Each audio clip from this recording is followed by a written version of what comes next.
NTCA की बैठक आज से होगी शुरू। केंद्रीय वन एवं पर्यावरण मंत्री भूपेंद्र यादव करेंगे उद्घाटन। इंदिरा पर्यावरण भवन के गंगा ऑडिटोरियम में बैठक होगी। उत्कृष्ट कार्य के लिए 9 टाइगर रिजर्व के 17 कार्मिकों का सम्मान होगा। Tigers and tribes silent conversion पुस्तक का योग विमोचन भी दूसरे दिन 6 समूह के द्वारा किए जाएंगे अलग अलग प्रेजेंटेशंस।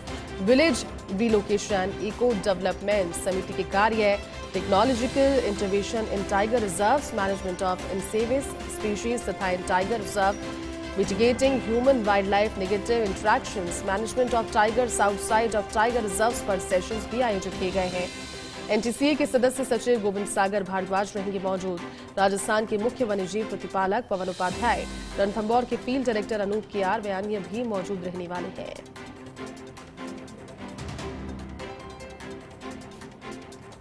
देखिए, महत्वपूर्ण दिन रहेगा क्योंकि आज बात की जाएगी खासतौर पर एनटीसीए की बैठक के दौरान उन सभी लोगों के योगदान की जो लगातार इस चीज में योगदान दे रहे हैं, किस तरह से सेफेस्ट एनवायरनमेंट बनाया जाए। ज्यादा जानकारी के साथ में हमारे एसोसिएट एडिटर निर्मल तिवारी जुड़ गए हैं।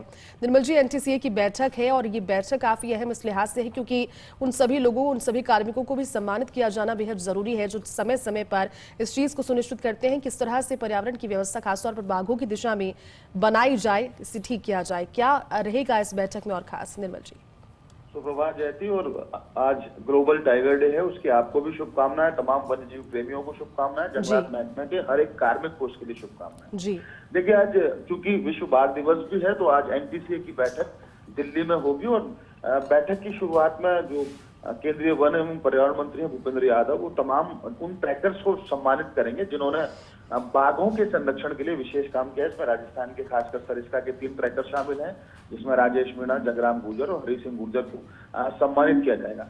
खास बात यह है कि आज की बैठक में कुल जो देश के ऐसे 7 जो टाइगर रिजर्व उनके 17 कार्मिकों को चुना गया सम्मान करने के लिए। लेकिन विशेष बात यह रहनी है कि किस तरह से बाघों का संरक्षण किया जाए, किस तरह से बाघों की सुरक्षा को सुनिश्चित किया जाए, इसके लिए 2 दिन तक इस बैठक चलेगी। आज पहले दिन सम्मान समारोह, इसके अलावा कुछ अलग अलग सेशंस में परिचर्चा भी होगी और एक tigers and tribes silent conversion जो पुस्तक है उसका विमोचन भी किया जाएगा। उसके अलावा कल दूसरा दिन है, उसमें जो फील्ड डायरेक्टर्स हैं, तमाम जो टाइगर रिजर्व्स हैं उनके फील्ड डायरेक्टर्स की बैठक होगी जिसमें अलग अलग 6 सेशंस होंगे।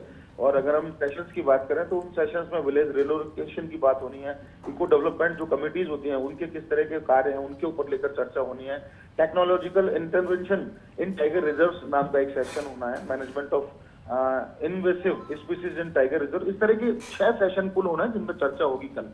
लेकिन खास बात यह है जयती, देखिए चूंकि विश्व बाघ दिवस है आज, तो ये चर्चा न की जाए कि राजस्थान का क्या योगदान है तो अतिशोक्ति होगी, क्योंकि देश को टाइगर प्रोजेक्ट देने वाला राजस्थान ही है। कैलाश साकला थे जिन्होंने, जो तत्कालीन जो प्रधानमंत्री थी इंदिरा गांधी, उनको साथ मिलकर उनको प्रेजेंटेशन दी और उसके बाद टाइगर प्रोजेक्ट शुरू हुआ। और इस टाइगर प्रोजेक्ट का योगदान न केवल राजस्थान, न केवल भारत, बल्कि पूरे विश्व में है, क्योंकि पूरे विश्व के जो वाइल्ड में जो टाइगर्स हैं उनमें से 75% से ज्यादा हिंदुस्तान के अंदर है। खास बात ये भी है कि राजस्थान के परिप्रेक्ष्य में बात करें तो 20 साल पहले राजस्थान में महज 60 टाइगर थे और ऐसा लगता था कि ये जो प्रजाति है ये विलुप्त हो जाएगी, क्योंकि इकोसिस्टम के जो पिरामिड है उसका जो एपेक्स प्रेडेटर है, जो सबसे शीर्ष पर बैठा है, सबसे बड़ा जो कॉर्निवोर है वो टाइगर है।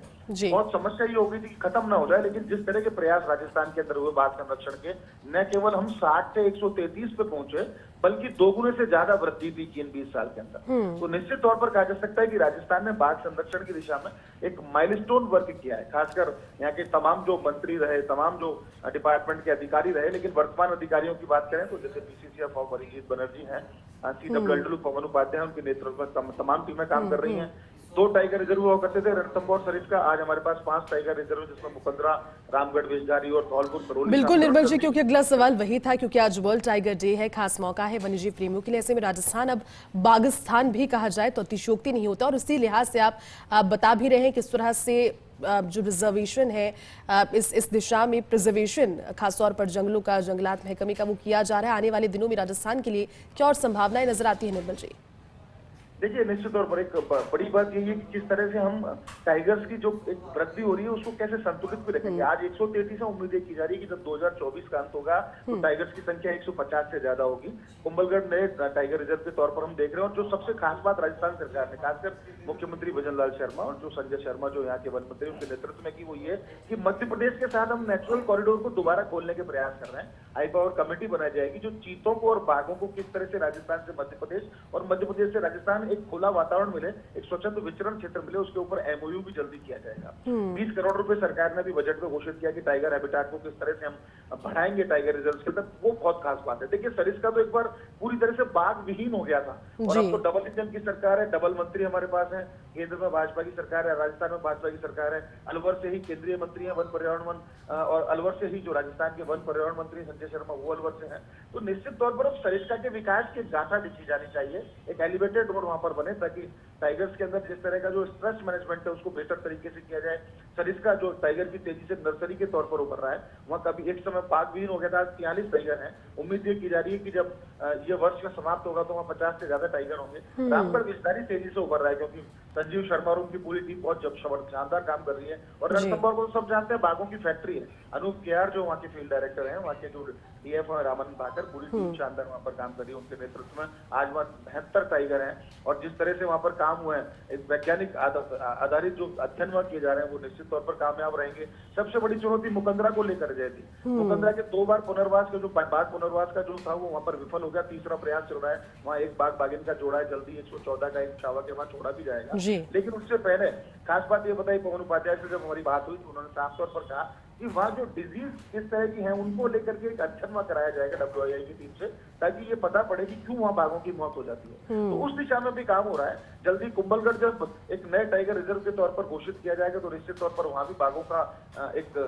पुनर्वास का कार्यक्रम वहाँ पर शुरू होगा। एक धौलपुर करौली से लेकर कुंभलगढ़ तक का 497 किलोमीटर लंबा एक बाघ कॉरिडोर, नेचुरल बाघ कॉरिडोर वो स्थापित हो जाएगा। तो राजस्थान सब कुछ दे रहा है और हम ये कोशिश कर रहे हैं, क्योंकि मध्य प्रदेश तो टाइगर स्टेट है, महाराष्ट्र में बहुत टाइगर है, उत्तराखंड में बहुत टाइगर है, लेकिन जिस तेजी से हमारे यहाँ टाइगर्स की वृद्धि हो रही है वो निश्चित तौर पर एक उदाहरण है, एक मिसाल है। तो कहा जा सकता है कि आज विश्व बाघ दिवस और विश्व बाघ दिवस के मौके पर अगर राजस्थान की चर्चा NTC की बैठक में ना हो, राजस्थान की चर्चा दूसरे टाइगर रिजर्व में ना हो तो अतिशयोक्ति होगी। और उन सबको बधाई, उस पूरी टीम को, वो टाइगर के ट्रैकर्स, वो टाइगर की मॉनिटरिंग करने वाले कर्मचारी, वो तमाम जो वहाँ का जो स्टाफ है, वहाँ के जो पशु चिकित्सक, खासकर हम राजस्थान में बात करें तो राजस्थान में जो पशु चिकित्सक है उनका बहुत महत्वपूर्ण योगदान रहा है। किस तरह से टाइगर्स को रेस्क्यू करना, किस तरह से उनकी देखभाल करना, तो निश्चित तौर पर एक पूरी टीम, एंटायर टीम का एक सपना था कि राजस्थान को हम बाघ संरक्षण के क्षेत्र में आगे लेकर के जाएं।